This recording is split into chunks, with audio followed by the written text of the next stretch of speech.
द्रौपदी महाभारत की एक महत्वपूर्ण और प्रेरणादायक पात्र है, जिन्हें पांडवों की पत्नी और कुरुक्षेत्र के युद्ध की एक प्रमुख कारण के रूप में जाना जाता है।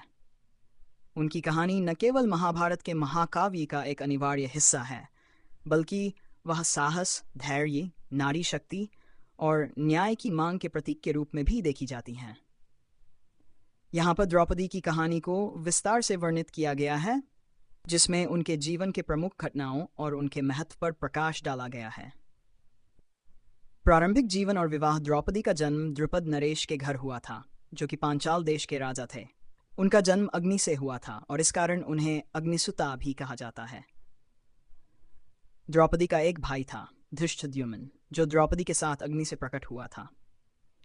द्रौपदी का वास्तविक नाम कृष्णा था, क्योंकि उनका रंग श्यामल था, लेकिन उन्हें द्रुपद की पुत्री होने के कारण द्रौपदी कहा गया। द्रौपदी का स्वयंवर एक महत्वपूर्ण घटना थी, जो महाभारत के कथानक को आगे बढ़ाने में महत्वपूर्ण भूमिका निभाता है। द्रौपदी का स्वयंवर आयोजन उस समय हुआ जब पांडव वारणावत में हुए षड्यंत्र के बाद अपनी पहचान छिपाकर जीवित थे।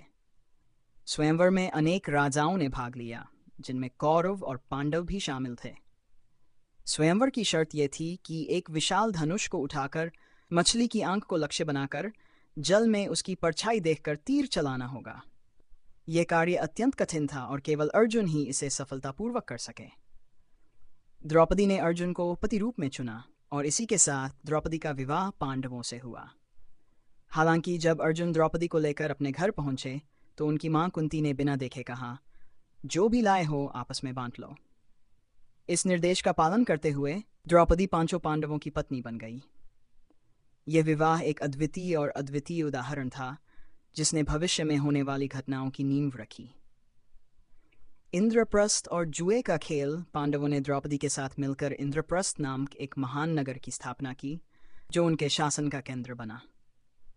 इंद्रप्रस्थ का विकास और समृद्धि देखकर कौरवों के मन में ईर्ष्या उत्पन्न हुई। दुर्योधन और शकुनी ने मिलकर एक षड्यंत्र रचा और युधिष्ठिर को जुए में आमंत्रित किया। युधिष्ठिर, जो धर्म और सत्य के प्रति निष्ठावान थे, शकुनी के छल को समझ नहीं पाए और जुए में अपने राज्य, भाइयों और अंततः द्रौपदी को भी हार गए। द्रौपदी का चीरहरण महाभारत का सबसे हृदय विदारक और अपमानजनक घटना थी। जब द्रौपदी को राज्यसभा में लाया गया तो दुशासन ने उनका चीरहरण करने का प्रयास किया। द्रौपदी ने भगवान श्री कृष्ण से प्रार्थना की, जिन्होंने उनकी लाज बचाई और उनका चीर अनंत होता गया। यह घटना द्रौपदी के जीवन में एक निर्णायक मोड़ था, जिसने महाभारत के युद्ध की नींव रखी। वनवास और अज्ञातवास। जुए में हारने के बाद पांडवों और द्रौपदी को 13 वर्षों के वनवास पर जाना पड़ा, जिसमें अंतिम वर्ष उन्हें अज्ञातवास में बिताना था। वनवास के दौरान द्रौपदी ने कई कठिनाइयों का सामना किया, लेकिन उन्होंने कभी हार नहीं मानी। उन्होंने अपने पतियों को हमेशा साहस और आत्मविश्वास से प्रेरित किया।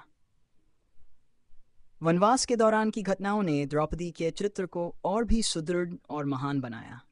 अज्ञातवास के दौरान द्रौपदी ने विराट नगर में राजा विराट की रानी सुदेशना के महल में दासी के रूप में सेवा की। इस अवधि के दौरान उन्होंने कीचक नामक व्यक्ति के अपमानजनक व्यवहार का सामना किया और अंततः भीम द्वारा उसे मृत्युदंड दिलाया। इस घटना ने स्पष्ट किया कि द्रौपदी अपने सम्मान की रक्षा के लिए किसी भी हद तक जा सकती थीं और उन्हें अपने पतियों पर पूरा विश्वास था। कुरुक्षेत्र का युद्ध और द्रौपदी का प्रतिशोध। कुरुक्षेत्र का युद्ध महाभारत का सबसे प्रमुख घटना थी, जिसमें द्रौपदी की भूमिका निर्णायक थी। युद्ध का मुख्य उद्देश्य द्रौपदी के अपमान का प्रतिशोध लेना और धर्म की स्थापना करना था। द्रौपदी ने अपने 5 पुत्रों और भाइयों को खोने का दर्द सहा, लेकिन उन्होंने हमेशा धर्म और सत्य के मार्ग का अनुसरण किया। युद्ध के अंत में जब कौरवों का विनाश हो गया और पांडव विजयी हुए, तब द्रौपदी का प्रतिशोध पूरा हुआ। लेकिन इस विजय के बाद भी द्रौपदी को अपने पुत्रों और भाइयों की मृत्यु का शोक था, जिसने उन्हें जीवन भर दुखी रखा। द्रौपदी का चरित्र और महत्व। द्रौपदी का चरित्र अत्यंत मजबूत, साहसी और न्यायप्रिय था। उन्होंने अपने जीवन में अनेक कठिनाइयों और अपमानों का सामना किया, लेकिन कभी भी अपने सिद्धांतों से समझौता नहीं किया। द्रौपदी न केवल पांडवों की पत्नी थी, बल्कि वे एक नारी शक्ति का प्रतीक भी थीं, जिन्होंने पुरुष प्रधान समाज में अपने अधिकारों और सम्मान के लिए संघर्ष किया। द्रौपदी का जीवन यह संदेश देता है कि कठिन परिस्थितियों में भी धैर्य और साहस के साथ खड़ा रहना चाहिए। उन्होंने ये साबित किया कि नारी केवल सहनशीलता और समर्पण का प्रतीक नहीं है, बल्कि वह न्याय और सत्य के लिए लड़ने की क्षमता भी रखती है। उनका जीवन आज भी महिलाओं के लिए प्रेरणा का स्रोत है और महाभारत में उनकी भूमिका सदैव स्मरणीय रहेगी। निष्कर्ष: द्रौपदी की कहानी महाभारत के महाकाव्य का एक ऐसा अध्याय है जो हमें जीवन के कई महत्वपूर्ण सबक सिखाती है। उनका साहस, धैर्य और न्याय के प्रति उनकी अटूट निष्ठा उन्हें एक अद्वितीय नारी पात्र के रूप में स्थापित करती है। उनकी कहानी हमें यह समझने में मदद करती है कि कैसे एक व्यक्ति, चाहे वह किसी भी परिस्थिति में हो, अपने सम्मान और सिद्धांतों के लिए खड़ा हो सकता है और अपनी लड़ाई खुद लड़ सकता है। द्रौपदी का जीवन, उनकी कठिनाइयाँ और उनकी जीत हमें यह सिखाती है कि सच्चाई और न्याय की लड़ाई में कभी हार नहीं माननी चाहिए, चाहे परिस्थिति कितनी भी विपरीत क्यों न हो।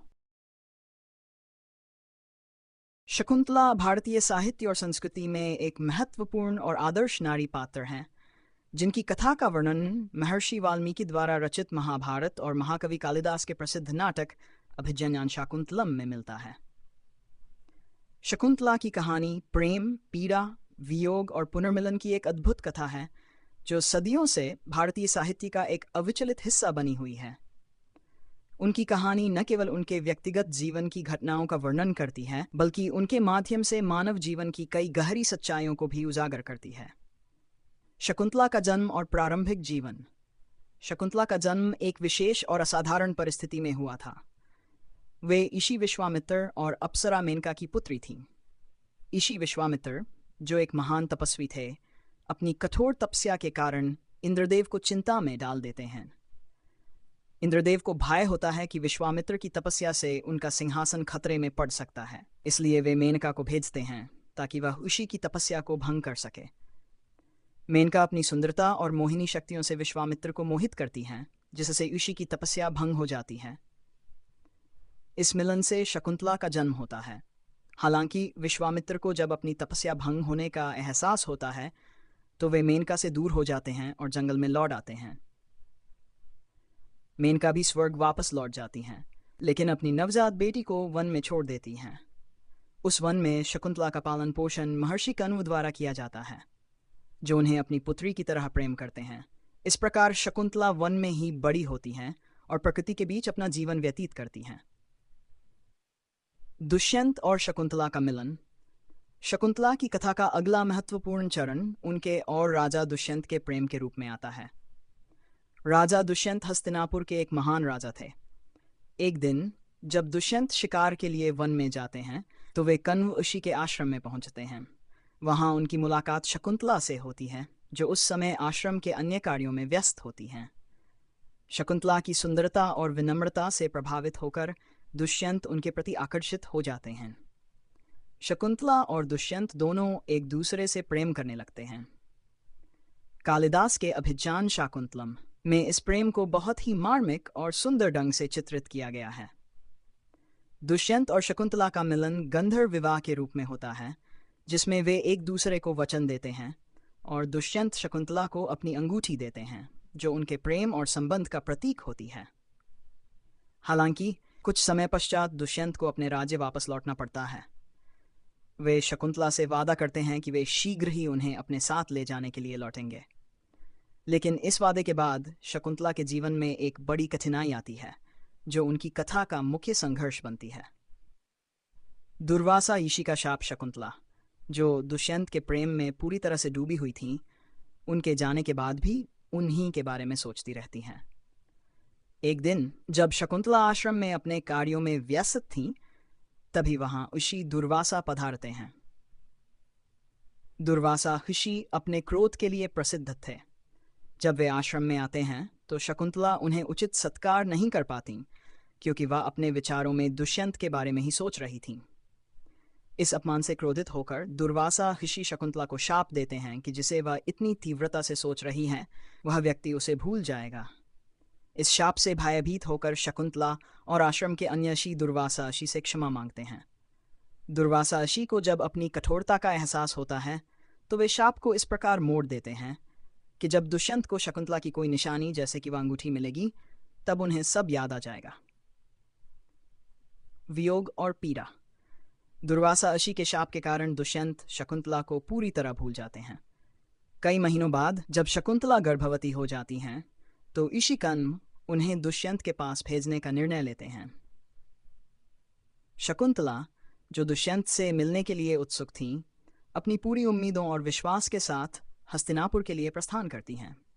लेकिन दुर्भाग्यवश जब शकुंतला दुष्यंत के दरबार में पहुंचती हैं तो दुष्यंत उन्हें पहचानने से इनकार कर देते हैं। दुष्यंत के इस व्यवहार से शकुंतला का दिल टूट जाता है। वह उन्हें अपनी पहचान और उनके बीच हुए विवाह के बारे में बताने का प्रयास करती हैं, लेकिन दुष्यंत को कुछ भी याद नहीं आता। इस बीच वह अंगूठी जो दुष्यंत ने उन्हें दी थी भी शकुंतला के पास नहीं होती, क्योंकि वह रास्ते में नदी में गिर गई थी। दुष्यंत का इनकार और उनके शापित याददाश्त के कारण शकुंतला को दरबार से बाहर निकाल दिया जाता है। इस अस्वीकृति और अपमान से दुखी होकर शकुंतला एकांतवास में चली जाती हैं। पुनर्मिलन और अंत कई वर्षों बाद एक मछुआरा दुष्यंत को वह अंगूठी लौटाता है जो नदी में गिरी थी। इस अंगूठी को देखते ही दुष्यंत को शकुंतला और उनके साथ बिताए सभी पल याद आ जाते हैं। उन्हें अपने किए पर गहरा पछतावा होता है और वे तुरंत शकुंतला को खोजने निकल पड़ते हैं। दुष्यंत के इस पश्चाताप की यात्रा के दौरान उन्हें अपने पुत्र भरत के बारे में पता चलता है, जो शकुंतला से जन्मा था और वन में पल रहा था। जब दुष्यंत शकुंतला से मिलते हैं तो वे उनसे क्षमा मांगते हैं। शकुंतला, जो अपने पति के प्रति प्रेम और सम्मान को नहीं भूली थी, उन्हें क्षमा कर देती हैं। इस प्रकार दुष्यंत और शकुंतला का पुनर्मिलन होता है और वे अपने पुत्र भरत के साथ सुखपूर्वक रहने लगते हैं। शकुंतला की कथा का साहित्यिक और सांस्कृतिक महत्व। शकुंतला की कथा भारतीय साहित्य और संस्कृति में एक महत्वपूर्ण स्थान रखती है।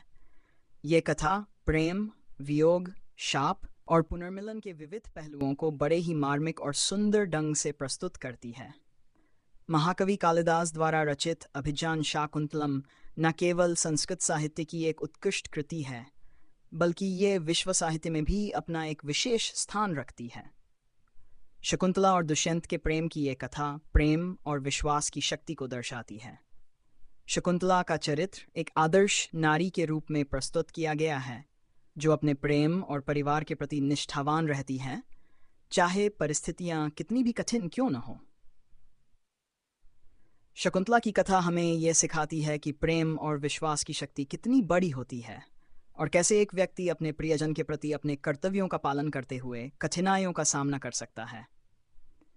यह कथा हमें यह भी सिखाती है कि सत्य और प्रेम का मार्ग कठिन हो सकता है, लेकिन अंत में यह हमें जीवन की सच्ची खुशियां देता है। उपसंहार शकुंतला की कथा एक कालजयी कथा है जो प्रेम, वियोग और पुनर्मिलन के माध्यम से मानव जीवन की सच्चाइयों को उजागर करती है। उनका जीवन और उनके संघर्ष हमें यह सिखाते हैं कि कैसे एक नारी अपने प्रेम और परिवार के प्रति समर्पित रहते हुए भी अपने आत्मसम्मान और मर्यादा की रक्षा कर सकती है। ये कथा हमें यह भी सिखाती है कि प्रेम और विश्वास की शक्ति हमें किसी भी कठिनाई से उबार सकती है। महाभारत और कालिदास के अभिज्ञान शाकुंतलम में वर्णित शकुंतला का चरित्र सदियों से साहित्य, कला और